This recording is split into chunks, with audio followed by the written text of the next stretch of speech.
जो चौपाल रे सब बड़ा बडेरा, सब बड़ा बडेरा वो जी, सब लोग लगाया वो जी, पादरिया ने समझा वो जी।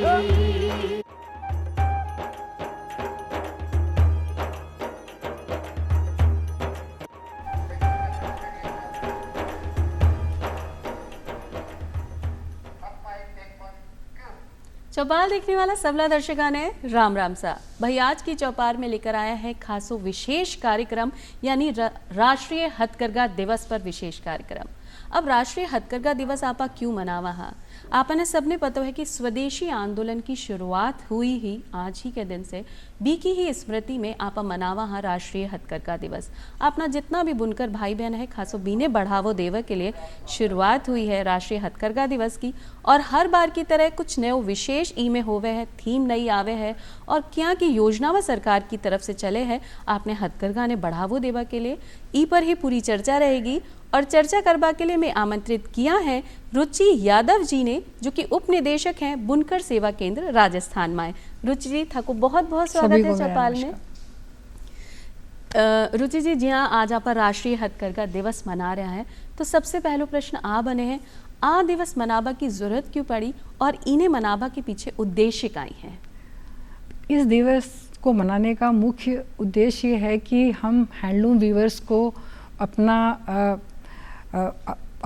धन्यवाद दे सकें, उनकी ये जो कड़ी मेहनत है उसको अप्रिशिएट कर सकें और एक दिन हम पूरी तरह से बुनकरों को समर्पित करें, उनकी कला को याद करें।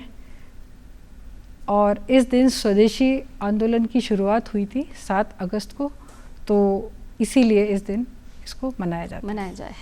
1905 में स्वदेशी आंदोलन की शुरुआत हुई 7 अगस्त के दिन, तो 2015 से आपा ने भी शुरुआत की राष्ट्रीय हथकरघा दिवस की। खास करके हथकरघा जो बुनाई है बीने ही प्रोत्साहन किया जावे है, जैसे कि आप यूँ कह सका कि हर राज्य की एक अलग प्रतिष्ठा है, एक परंपरा है। अगर आप बात करा कांजीवरम की, बनारसी की, पटोला की, सिल्क की, चांदर की या फिर पैठनी की, जो कि अपना नरेंद्र मोदी जी भी की बात कर रहे हैं, और साथ ही साथ जो आपनो जो प्रधानमंत्री जी को सपनों है लोकल फॉर वोकल, इन्हें भी ई में बढ़ावा दिए जा रहा है। रुचि जी, आपसे आप पूछना चाहें कि हर साल आपा एक नई थीम के साथ काम करा, तो ई बार आ दिवस की थीम काई है? पूजा जी, इस बार लोकल फॉर वोकल ही इसकी थीम है और इसका उद्देश्य ये है कि हाथ से बने वस्त्रों को कैसे वैश्विक बनाया जाए, इसी उद्देश्य से इस थीम को रखा गया है और इसे मनाया जा रहा है। जी, यानी मेक लोकल ग्लोबल, यानी अपना जो काम है उसे हम वैश्विक बनाए, यानी ड्रीम इट डू इट। सपना देखना है तो उसे साथ ही साथ पूरा भी करना ज़रूरी है।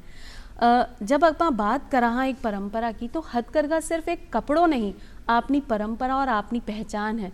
यहाँ तक सच है हथकरघा पूजा जी, ये बिल्कुल सच है कि ये हमारी आत्मा है और हमारा स्वाभिमान है। हर हथकरघा का जो वस्त्र है, हर राज्य का अपना अलग पहचान लिए हुए है। हम अपने राजस्थान की ही बात करते हैं तो साड़ियों में राजस्थान की कोटा डोरिया साड़ी जो है वो बहुत स्पेशल साड़ी है, जो कि सिल्क और कॉटन से मिलके बनाई जाती है और एक जालीदार इफ़ेक्ट देती है और बहुत लाइट वेट साड़ी है, जो कि रोज़मर्रा की ज़िंदगी में और एक आप समझ लीजिए शादियों में, पार्टियों में, हर तरह से स्पेशल अवसर के लिए भी प्रयोग की जाती है जी।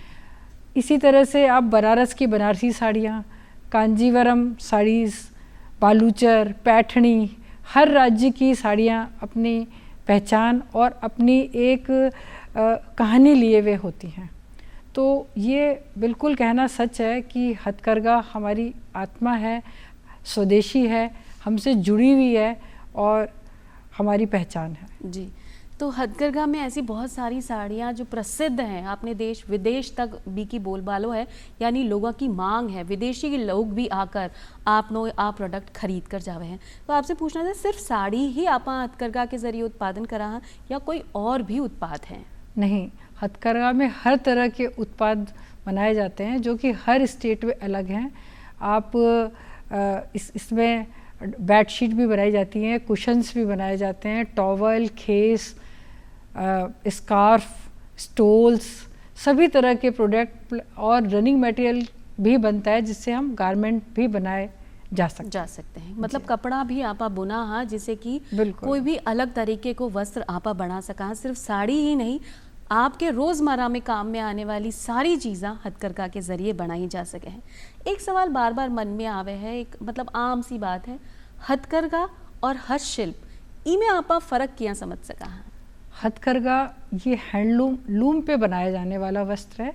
हैंडलूम हैंडीक्राफ्ट से ये इसलिए अलग है कि हर हथकरघा जो उत्पाद है उसके अपने अलग पैरामीटर हैं, उसके लिए बनने वाला लूम अलग है, उसके हर स्टेट के मोटिव्स अलग हैं, उसकी टेक्निक अलग है। और जो हैंडीक्राफ्ट है वो लूम पे नहीं बनाया जाता, वो हाथ से बनाया हुआ क्राफ्ट है और इससे हथकरघा और हस्तशिल्प अलग है। तो जियां कि राष्ट्रीय हथकरघा दिवस है तो ई दिन कोई ना कोई विशेष कार्यक्रम भी होते होगो, तो हर बार एक नया व्यक्ति ने यानी हथकरघा जो बुनकर है बिने अवार्ड भी दियो जावे, तो ऐसा कौन कौन सा कार्यक्रम आज के दिन विशेषकर होवे हैं, ई के बारे में भी बताएं। पूजा जी, दिल्ली में इसका मुख्य आयोजन हो रहा है भारत मंडपम में। हमारी आदरणीय राष्ट्रपति महोदया शिरकत कर रही हैं उसमें, और राजस्थान से डूंगर राम जी को पट्टू शॉल के लिए अवार्ड इस वर्ष 2024 का दिया जाएगा। और डूंगर राम जी की जब आप बात करें तो कितना समय से वो ई काम में ही है या उनकी पीढ़ी दर पीढ़ी आ काम चलते चले जा रहे हैं? वो शुरू से ही उनकी, क्योंकि वो मेघवाल कम्युनिटी से हैं तो उनका ये काम ट्रेडिशनल है और वो 20 से 22 वर्षों से इस काम को कर रहे हैं और जैसलमेर के रहने वाले। तो मतलब जो आपनो काम है वो अपना बाप दादा परदादा के समय से चलते आ रहे हो, तो जो हुनर की बात है वो हर व्यक्ति नहीं कर सके है। और आज के टाइम में अगर आप चाहवा कि अपना जो युवा भाई बहन हैं वो आ काम से जुड़ें, तो बी के लिए सरकार की तरफ से कौन सा प्रयास हो रहे हैं कि ऐसे कोई शिक्षण प्रशिक्षण की भी तैयारी की गई है कि ज़्यादा से ज़्यादा युवा जुड़ सकें और सीख सकें?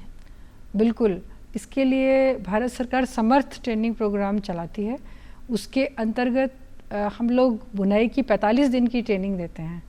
उसके अंतर्गत मास्टर ट्रेनर से उनको पूरा स्किल प्रोवाइड किया जाता है जिससे वो सक्षम हो सकें और अपना रोज़गार भी आगे कर सकें। जी, जब आपने पास खुद के पास हाथ को हुनर आ जाएगा तो आपने व्यापार के लिए या रोज़गार के लिए कतई जाबा की ज़रूरत नहीं पड़ेगी। जी हाँ, कि आपने प्रधानमंत्री जी ने भी वोकल फॉर लोकल अभियान की शुरुआत की है और बोले हुए कि ज़्यादा से ज़्यादा लोग अपने हाथ को हुनर बढ़ावें और काम करें। और ई बार की जो मन की बात की चर्चा हुई, बी में भी हथकरघा ने लेकर अपना प्रधानमंत्री जी ने बहुत ही चोखी बात की है। तो आइए अपना दर्शकों ने एक बाइट भी दिखावा अपने प्रधानमंत्री जी का ही सोचे हैं हथकरघा के बारे में। जी, 7 अगस्त 1905 को एक और क्रांति की शुरुआत हुई थी। स्वदेशी आंदोलन ने स्थानीय उत्पादों और खासकर हैंडलूम को एक नई ऊर्जा दी थी। इसी स्मृति में देश हर साल 7 अगस्त को नेशनल हैंडलूम डे मनाता है। इस साल 7 अगस्त को नेशनल हैंडलूम डे के 10 साल पूरे हो रहे हैं। आजादी की लड़ाई के समय जैसे हमारी खादी ने आजादी के आंदोलन को नई ताकत दी थी, वैसे ही आज जब देश विकसित भारत बनने के लिए कदम बढ़ा रहा है तो टेक्सटाइल सेक्टर देश की ताकत बन रहा है। इन 10 वर्षों में देश के अलग अलग हिस्सों में इस सेक्टर से जुड़े लाखों लोगों ने सफलता की कई गाथाएं लिखी हैं। महाराष्ट्र के पैठण गांव की कविता धवले पहले एक छोटे से कमरे में काम करती थी। न जगह थी और न ही सुविधा। सरकार से मदद मिली, अब उनका हुनर उड़ान भर रहा है। वो 3 गुना ज्यादा कमा रही है। खुद अपनी बनाई पैठणी साड़ियां बेच रही है। उड़ीसा के मयूरभंज में भी सफलता की ऐसी ही कहानी है। यहाँ 650 से ज्यादा आदिवासी महिलाओं ने संथाली साड़ी को फिर से जीवित किया है। अब ये महिलाएं हर महीने हजारों रुपये कमा रही हैं। ये सिर्फ कपड़ा नहीं बना रही, अपनी पहचान गढ़ रही हैं। बिहार के नालंदा से नवीन कुमार की उपलब्धि भी प्रेरणादायक है। उनका परिवार पीढ़ियों से इस काम से जुड़ा है, लेकिन सबसे अच्छी बात ये कि उनके परिवार ने अब इस फील्ड में आधुनिकता का भी समावेश किया है। अब उनके बच्चे हैंडलूम टेक्नोलॉजी की पढ़ाई कर रहे हैं, बड़े ब्रांड्स में काम कर रहे हैं। ये बदलाव सिर्फ एक परिवार का नहीं है, ये आसपास के अनेक परिवारों को आगे बढ़ा रहा है। साथियों, टेक्सटाइल भारत का सिर्फ एक सेक्टर नहीं है, ये हमारी सांस्कृतिक विविधता की मिसाल है। आज टेक्सटाइल और अपैरेल मार्केट बहुत तेजी से बढ़ रहा है और इस विकास की सबसे सुंदर बात यह है कि गांवों की महिलाएं, शहरों के डिजाइनर, बुजुर्ग बुनकर और स्टार्टअप शुरू करने वाले हमारे युवा सब मिलकर इसे आगे बढ़ा रहे हैं।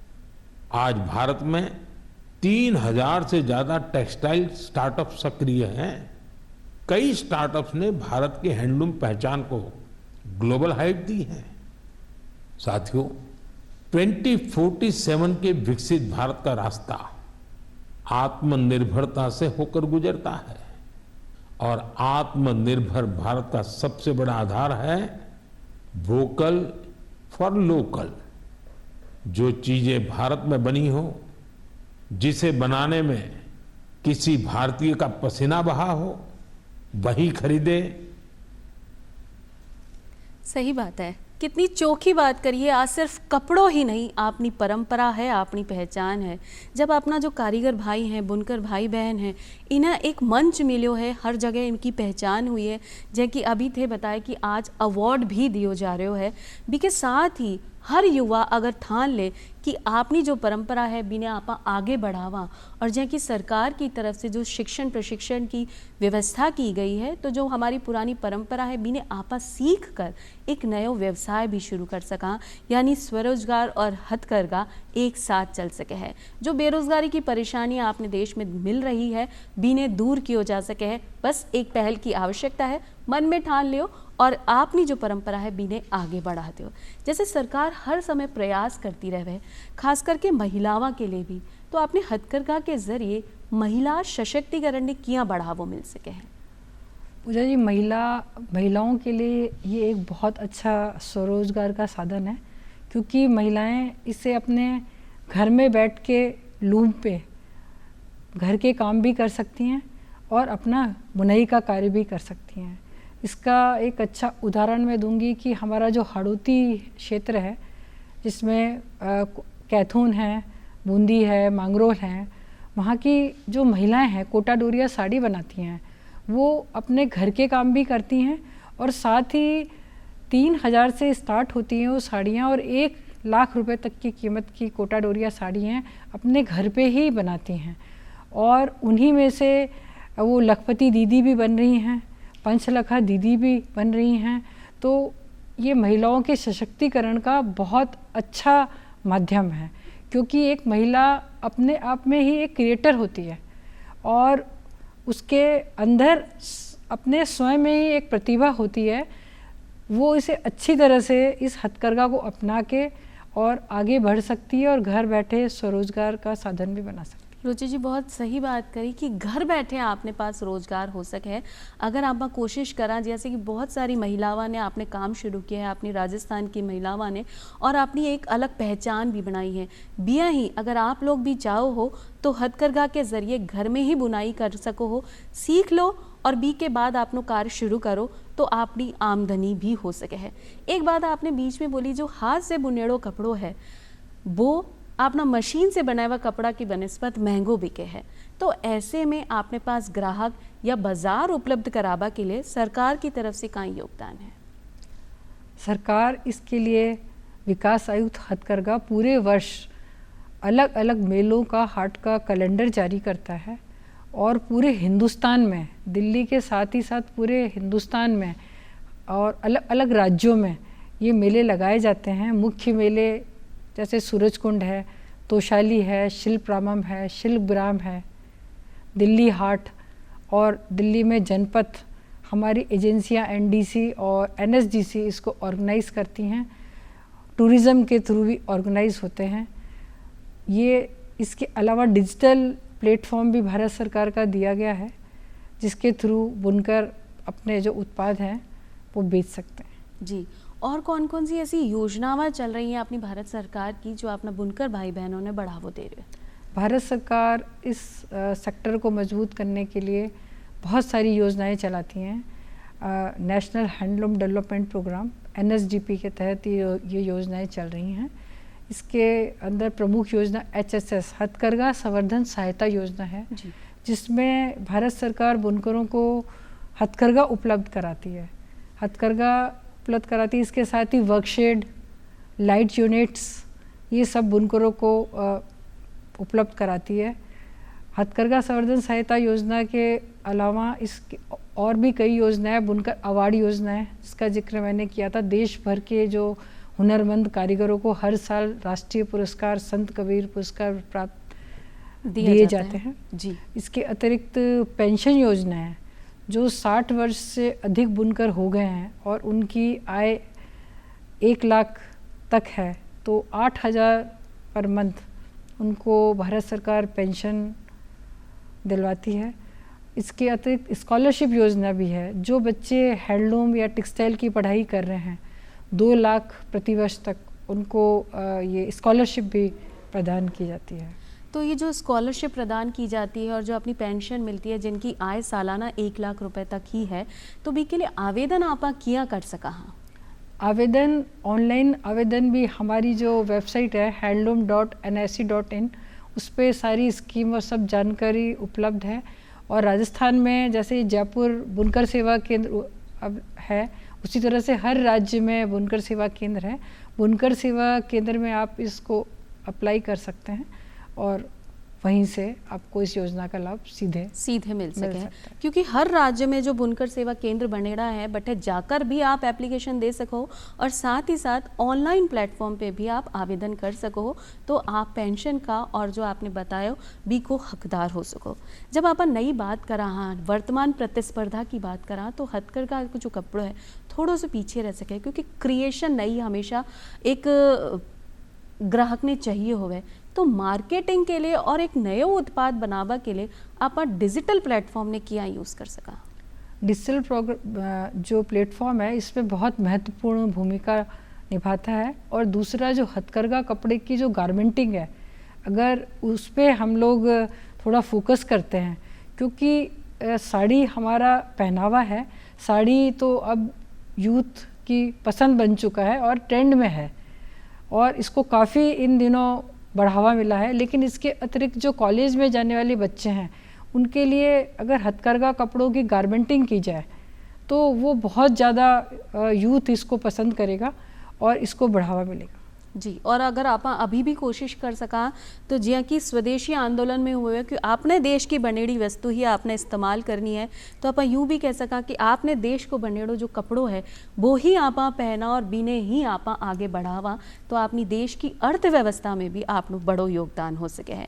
जिया कि आपने बीच में एक बात बताई ही कि जो NHDP कार्यक्रम है, वी के ज़रिए एक वीवर सर्विस सेंटर भी चला है, वो कहीं है?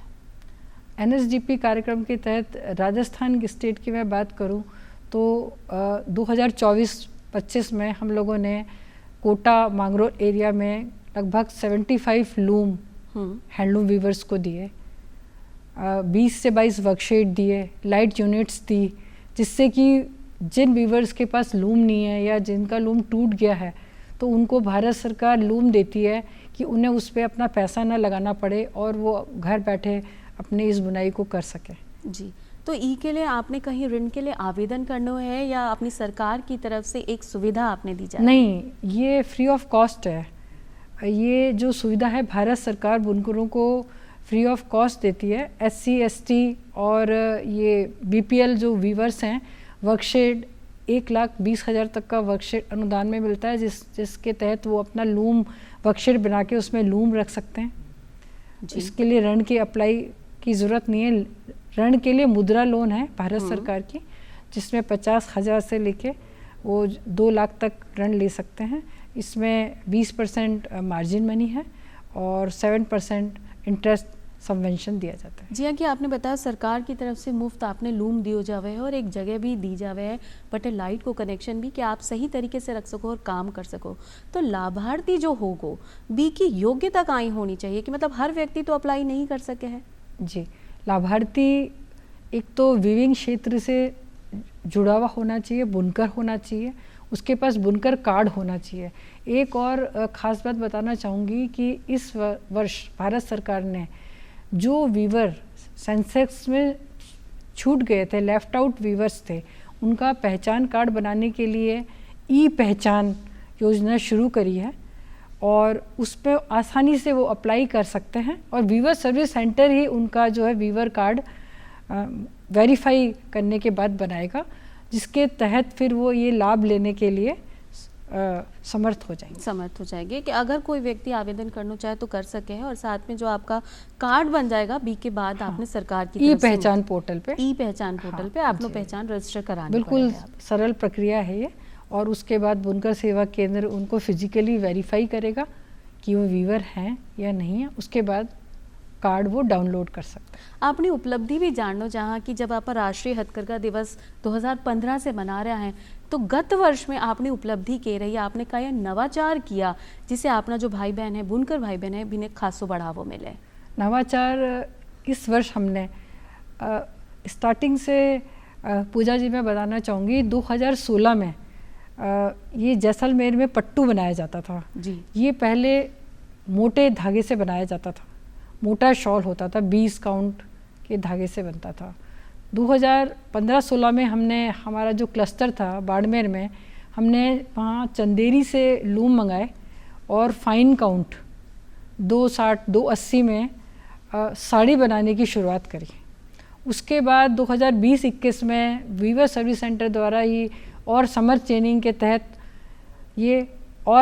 के तहत पतले धागे में साड़ी बनाना, इसको और प्रमोशन मिला और अब हम इस पट्टू साड़ी को, ये केवल सूती धागों से बनती थी, अब सूती और रेशमी धागों से मिला के हमने शुरू करवाया है ये, और ये काफ़ी पॉपुलर हो रही है। ये हमारा इस साल का नवाचार आप कह सकते हैं। अपनी उपलब्धि कह सका कि जो चीज़ आप पहले सिर्फ कॉटन और सूती में ही बनावो करा, मोटे धागे अब बी में मोटा धागा के साथ में अब आप बी में सिल्क भी जोड़ दिया है। हाँ कि लोगों की डिमांड ज़्यादा बढ़ गई है। जैसे कि अगर आप भारतवर्ष की ही बात नहीं करा, विदेश में भी लोग हैं जो सिल्क के ज़्यादा परचेजिंग करे हैं, मतलब खरीदी ज़्यादा करे हैं। तो एक नवाचार बहुत ही चोखो है कि हल्का कपड़ा में भी, हल्का वजन का कपड़ा में भी आपने पास एक सुंदर आकृष्ट एक छवि मिल सके जिसमें साड़ी मिल सके। और आज वो आपने ही देश में नहीं विदेश में भी साड़ी की बोलबालो हो रहे हैं। जब आप बात करा डिजिटल मार्केटिंग की, तो मार्केटिंग तो हो जावे है लेकिन बाजार भी उपलब्ध है। जैसे समय समय पर छोटा छोटा मेला जो आप अपने प्रदेश में ही लगावा, हाँ बी से अपना हथकरघा जो बुनकर हैं इन्हें कितनो फ़ायदा हो सके है? ये जो इवेंट लगाए जाते हैं और अलग अलग अच्छे अच्छे प्लेसेस पे भारत सरकार लगवाती है, इससे बुनकरों को एक बहुत अच्छे कस्टमर मिलते हैं जो कि हैंडलूम को पसंद करते हैं और एक उनको उचित दाम भी मिल जाता है जिसमें कि कोई बीच में नहीं होता। वो डायरेक्ट कस्टमर के साथ उनको मतलब मीटिंग होती है और वो उनके नए नए कस्टमर बनते हैं और वो फ़ोन से भी ऑर्डर लेके उनके लिए बाद में भी इवेंट ख़त्म होने के बाद भी वो उनके लिए प्रोडक्शन का काम करते हैं। जी। और जो कि अभी अगर नई तकनीक की अगर आप बात करा तो हथकरघा में आप AI ने किया इस्तेमाल कर सका नया वस्त्र या नई नई क्रिएशंस बनावा के लिए? AI के थ्रू हम डिज़ाइन इनोवेशन में बढ़ावा दे सकते हैं। AI के थ्रू हम नए डिज़ाइन बना सकते हैं। इसके अलावा हम लोग इलेक्ट्रॉनिक जेकार्ड भी प्रयोग में ले सकते हैं। जी। अगर निफ्टी की बात करा तो राष्ट्रीय फैशन प्रौद्योगिक संस्थान जो है वो क्या आपने हथकरघा ने आगे बढ़ावा के लिए काम करे है, क्या नया नवाचार भी में हो? निफ्ट हैंडलूम के प्रचार प्रसार में बहुत महत्वपूर्ण भूमिका निभाता है।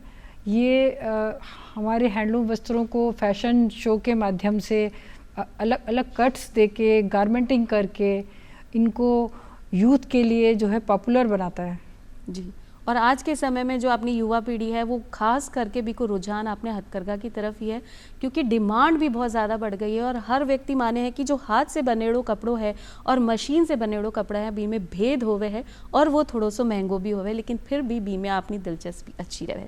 रुचि जी थे आया और राष्ट्रीय हथकरघा दिवस पर इतनी चोखी जानकारी दी, थाने धन्यवाद देना चाहा और आज मैं चाला फिर मिलांगा एक नई जानकारी के साथ। तब तक के लिए राम राम सा।